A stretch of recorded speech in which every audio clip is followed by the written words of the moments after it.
Bom, essa questão é uma questão que vai ter que ser discutida e discutida em profusão. Não há como a gente passar ao largo dessa discussão. Lembrando que até o dia 30 de outubro, os governos dos estados que queiram aderir ao Propag deverão encaminhar ao governo federal a proposta com a lista dos ativos que poderão ser privatizados ou federalizados. E o governo federal tem a possibilidade de aceitar ou de recusar tais ativos, né, Luiz? É uma discussão que tem que ser objetivada numa questão. Se nós voltarmos ao regime de recuperação fiscal, que é o que está valendo, porque está aprovado pela Assembleia, se nós voltarmos a ele, nós teremos, num primeiro momento, o pagamento da dívida, mas um aumento exponencial dessa dívida. Se não aderirmos ao Propag, nós vamos estar reféns dessa dívida que parece que nunca vai diminuir, né? E nós tivemos exatamente isso aí. Nós tivemos agora há pouco, nós entrevistamos o presidente aqui no Deadline da 98 News, o pessoal que está nos acompanhando pela 98 não viu, mas vai estar lá no site, nós entrevistamos o presidente do Sindifisco. E ele falava exatamente isso, que existe uma impressão técnica de que o Propag é melhor que o regime de recuperação fiscal. Ele disse que há umas pegadinhas no projeto do Propag que precisam ser rediscutidas, mas se coloca à disposição. Mas o mais interessante é que eles fizeram um cálculo, ele disse que o Sindifisco tem um cálculo feito com técnicos especializados nesse tipo de dívida, e eles chegaram à conclusão que a dívida do Estado não é de 162 bilhões de reais. Ela poderia ser até de 80 bilhões ou perto desse valor, mas que o correto mesmo seria considerá-la próxima de 16 bilhões de reais. Porque usaram um índice, que é o IGPDI, para fazer essa correção desde 98 para cá, e durante um período mais 4% ao ano, como estava realmente no contrato, mas o IGPDI deixou de ser aceito para esse tipo de contrato e deveria ter sido usado o IPCA. E que isso fez uma diferença enorme, porque o IGPDI, que é um índice usado para transações específicas do mercado financeiro, teve anos que chegou a ser de 20%, enquanto o IPCA dava 4%, 5%. Então, a impressão dos fiscais também, que é uma coisa que eu confesso a você que eu ainda não tinha ouvido com detalhamento, é de que o governo federal faz uma agiotagem com os estados e, notadamente, nós estamos falando especificamente do nosso estado, é um processo de agiotagem e que precisa ser revisto, para além da necessidade de se negociar o que hoje é considerado como o dívida oficial. Essa conversa nós já tivemos, né, Clara? Lembre-se que há a questão de um ano, mais ou menos, nós conversamos no Talks com um economista que trouxe essa realidade.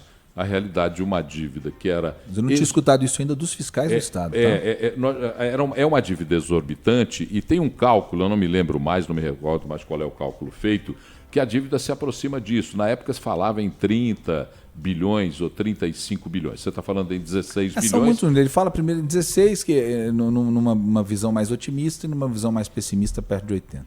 Então, mas essa discussão já se teve, já se discutiu. O problema é que nós reconhecemos a agiotagem, mas o governo federal não reconhece que pratica agiotagem. E infelizmente nós estamos nas mãos do governo federal. Nós que eu falo são estados e municípios, né? Os 26 estados do MEDEF, né? E os 5 mil municípios. Por quê? Porque assim trouxe a nossa Constituição, que a gente não pode criticar, que tem gente que já chama a gente de golpista.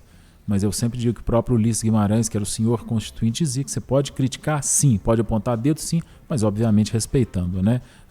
Eu critico a Constituição diuturnamente, você sabe disso, quase todo o programa, mas eu a respeito em todos os meus atos da minha vida civil. Ô Paulo, o que me chamou a atenção nessas sonoras todas que a gente teve, né? Primeiro, esclarecer, né? Colocar todo mundo no mesmo nível.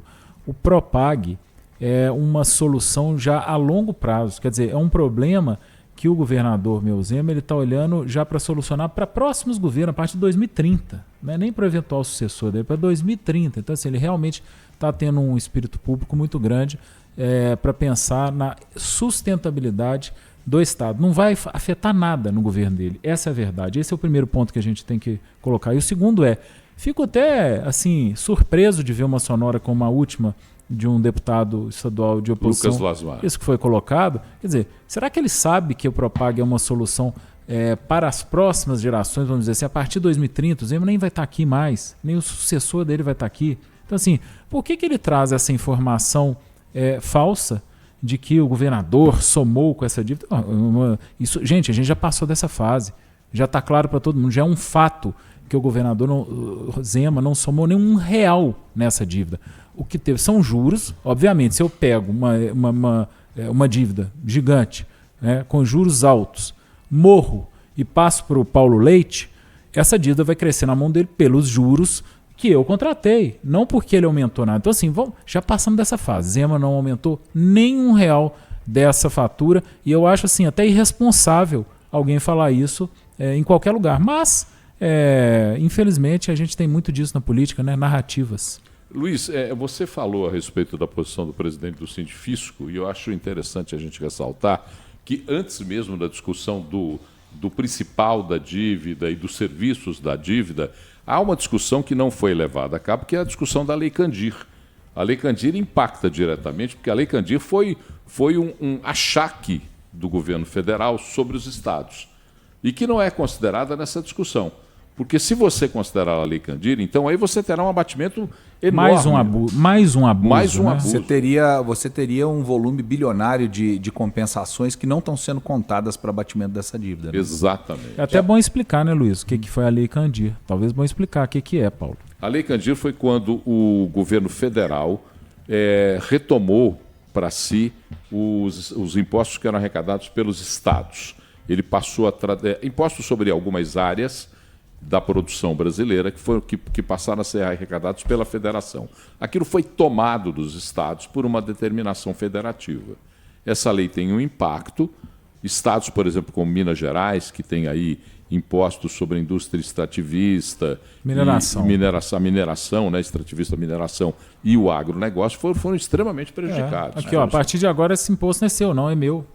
Ele tomou do Estado créditos de ICMS que seriam do Estado para estimular as exportações, mas no final das contas ele prejudicou a arrecadação dos estados.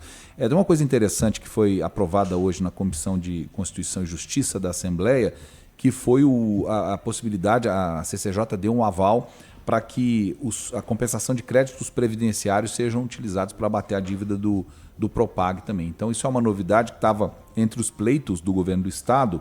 É um PLC que foi enviado, que é de autoria do governo, que prevê o pagamento da dívida, para o pagamento da dívida, a utilização de créditos que o Estado tem junto à União. Isso não estava sendo considerado.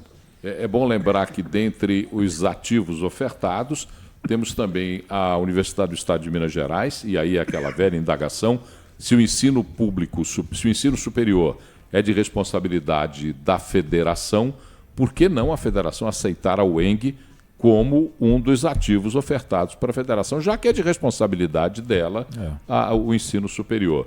E a discussão sobre a empresa mineira de comunicação, que é uma empresa com rádio e televisão, que pertencem ao dona governo da Rede de Minas Minas Gerais, e da Rádio Inconfidência. Rede Minas e Rádio Inconfidência, que passariam então a ser administradas, geridas pelo governo federal. Eu tô curioso para ver o que o governo federal vai aceitar disso tudo. Porque, Paulo, eu não sei quanto a você, Luiz Fernando, mas eu estou vendo uma boa vontade muito grande na Assembleia.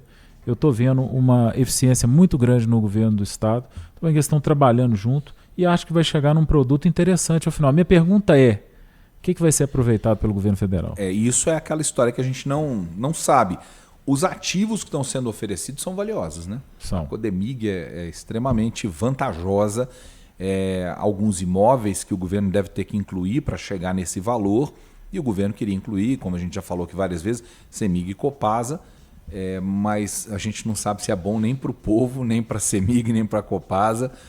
Mas talvez tenha que ser colocado para fazer aquela composição dos 20%. Semana passada a gente dizia aqui, Clare, que a própria Codemig, mais alguns imóveis importantes do governo do Estado, podem chegar aos 20% que o governo precisa. A Codemig sozinha já daria, certamente. Isso, inclusive, é a opinião do presidente da Assembleia Legislativa de Minas, o deputado Tadeu Martins Leite, que, inclusive, disse que ofertaria para a primeira discussão a Codemig, porque entende ele que se a Codemig for autorizada para a federalização, ela, por si, ela já cobriria uma boa parte desses 20%. O presidente Tadeuzinho disse isso aqui, inclusive, para nós aqui na 98 News, e eu acho que vale até um adendo nessa conversa nossa. Eu acho que muito do que evoluiu essa conversa na Assembleia tem a participação como articulador do presidente da Assembleia.